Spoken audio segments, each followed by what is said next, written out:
It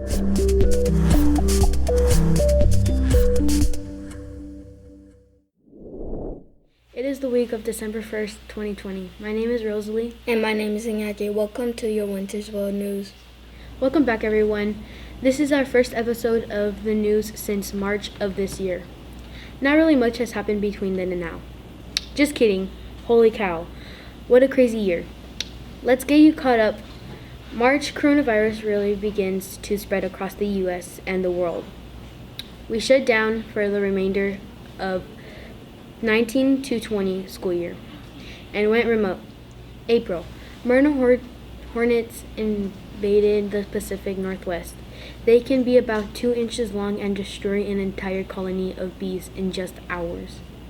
In May, SpaceX successfully launched 2 U.S. astronauts to the International Space Station. In June, global COVID cases passed the 7 million person mark. In July, NASA launched its Mars 2020 rover to look for signs of ancient life. August brought 2 horrible explosions in Beirut. In September, we saw the worldwide COVID-19 death toll hit 1 million. In October, NASA landed to the Bennu probe on an asteroid for the first time. In November, there was a presidential election, and that is all we will say about that for now. What a crazy year, but we are so happy to be back here bringing you the news. 2020 has been a hot year in Arizona. 2 weeks ago, Phoenix set another weather record. On Monday, November 16th, Phoenix reached 92 degrees, setting a record for the latest day of the year that it has overreached 90 degrees or more.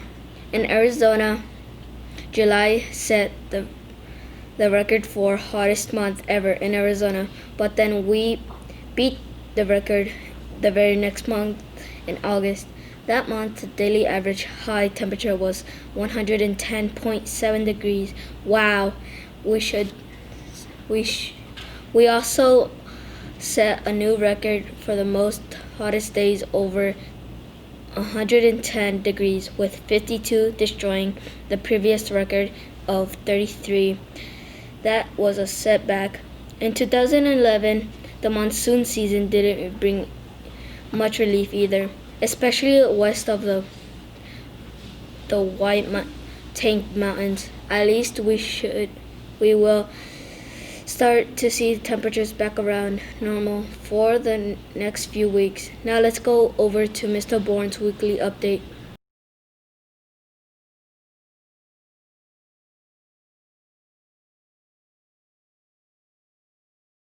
Hello, Winners Well. This is Mr. Bourne, Principal, and welcome back from your Thanksgiving break. Hope that you did have a restful week with your family and had a lot of fun and a lot of good times with your family.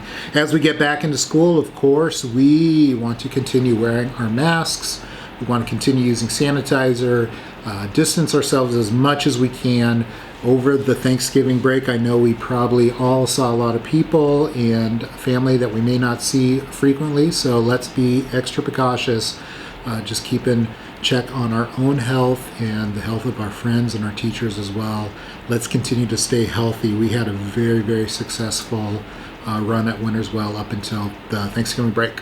So want to announce and remind you that on December 3rd, we are going to have our virtual curriculum night. So teachers have been sending out some information and some flyers going home to your parents. So this is a curriculum night in which we will focus on reading. So your teachers will be talking about some reading skills, the Big Five, and some fluency pieces, talking to your parents about how they can help you at home develop those reading skills, which are so important. And then each teacher will be finishing their session by reading a storybook and asking some questions and demonstrating to your parents how they can help you at home. ask the kind of questions about what you've read that will help you learn and grow as readers. So very, very excited about that. There are 2 sessions available per teacher. So if you have some brothers and sisters and mom might want to attend one with brother and sister, attend one with you, that would work out great. But please do participate in the reading curriculum night via Google Meet. I believe Ms. Thompson is going to be giving away a hot cocoa party to the class that has the most participation, and very much looking forward to that. Have a great week, Winters Well, and once again, welcome back. Thank you, Mr. Bourne. Let's go over to Ms. Williams with the Counseling Corner.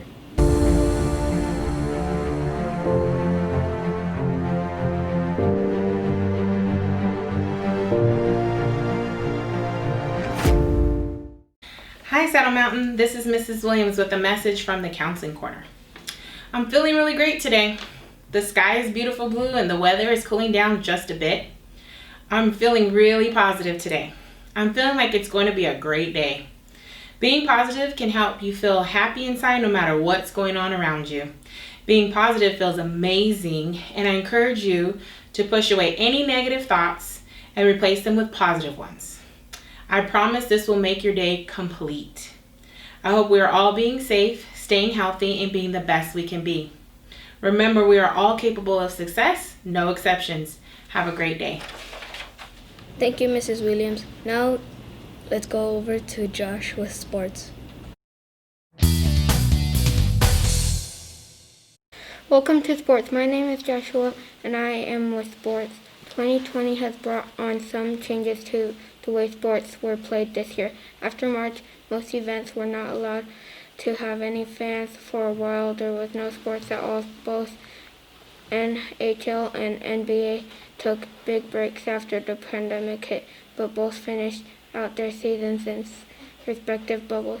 In NBA, the Lakers brought home a championship, beating the Miami Heat.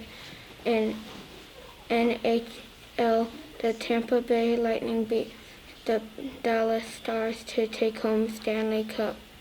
Baseball shortened season saw the Dodgers with their first penalty in over 30 years. Right now, the NFL has been fairly successful in operating their season with limited or no fans in the stadiums. I'll see you next week for more sports news. Thanks, Joshua. Let's go over to Natalia and Melanie with Joke of the Week. Hello and welcome back to Joke of the Week. My name is Melanie. And I am Natalia. This week's joke is, what does the gingerbread man put on his bed to keep him warm? I don't know. What does a gingerbread man put on his bed to keep him warm? A cookie sheet. If you have a joke and would like to tell it on the news, please go to smusd.me/beyondthenews and we would love to have you on. See you next time on Joke of the Week. Bye. Bye. Thanks, girls. Now let's go over this week's history with Safira and Arthur.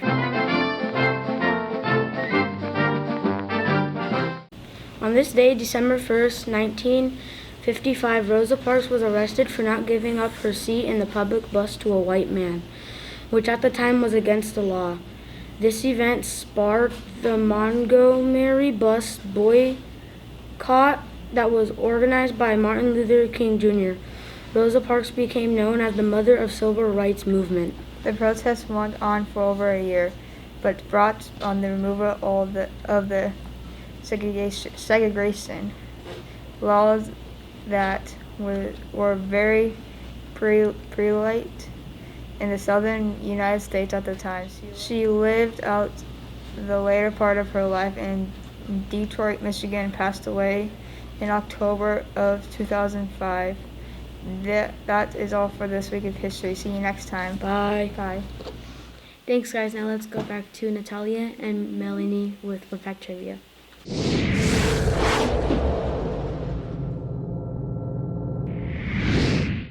Welcome to Fun Fact Trivia. My name is Natalia. And I am Melanie. December 1st is National Eat a Red Apple Day. They say an apple a day keeps the doctor away. While that is not necessarily true, apples are a very delicious and nutritious fruit snack. Your question today is, how many different varieties of apples are there? Is it A, 5,000. B, 7,500? C, 10,000. You have 10 seconds to make your decision.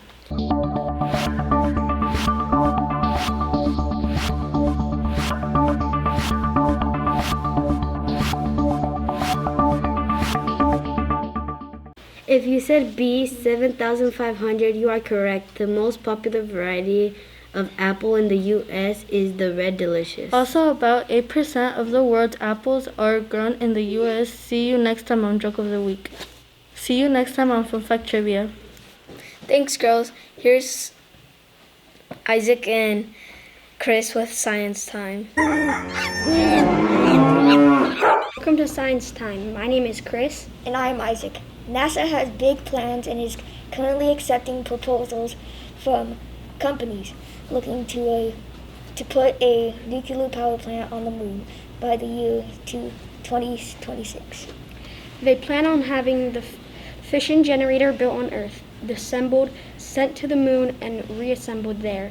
It would need to produce about 10 kilowatts or 10,000 watts. For comparison, the Palo Verde nuclear power plant can react over 1 billion watts. NASA plans on using this power plant to help man future missions on the moon and ultimately use the moon as stop on missions to Mars.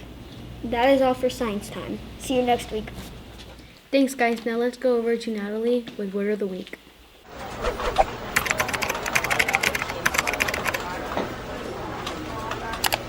Welcome to Word of the Week. My name is Natalie. This week's word is gripe. Gripe is a verb and it means to complain. Here is how you can use it in a sentence. Jonathan began to gripe when his teacher decided to give them homework for the weekend. This is all for Word of the Week. See you next time. Thank you, Natalie. That is all for this week. See you next time. Bye.